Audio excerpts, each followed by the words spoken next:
رمضان كريم وكل سنة وانتم طيبين. رامز نيفر اند. ضحية رامز جلال النهاردة نستعرض معاكم في هذا الفيديو ضيف حلقة رامز جلال الليلة الاثنين 27/3/2023، المقلب اللي بيستناه عشاق النجم رامز جلال كل يوم في رمضان، وهو بيستضيف العديد من نجوم الفن والرياضة والمشاهير، واللي هيستدرجهم هذا العام في برنامجه الجديد واللي بيحمل اسم رامز نيفر اند. وبيشمل برنامج رامز هذا العام على مقلبين وليس مقلب واحد، وفكرة المقلب الأول بتدور حول ذهاب الضحية لافتتاح مطعم كبير ومنه بيتعرض لكتير من المضايقات من عمال المطعم، والمقلب التاني بيتمثل في دعوة الضحية لمطعم طائر على ارتفاع عالي جدا، وبيتم إجبار الضحية إن في حدوث عطل في الآلة، وبيحصل اهتزاز كبير في المطعم وفي كرسي الضحية، وبيدخل الضيف في حالة من الخوف والفزع.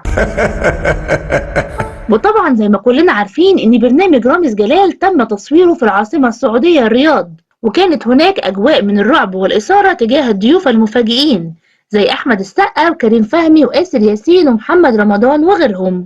برنامج رامز نيفر اند بيتعرض يوميا الساعة 6:10 بالظبط بعد أذان المغرب مباشرة على قناة MBC مصر، وبيتذاع كمان على منصة شاهد في بث مباشر على الإنترنت. أما عن ضيف حلقة النهاردة فهو لاعب النادي الأهلي محمود عبد المنعم كهربا، الشهير بمحمود كهربا.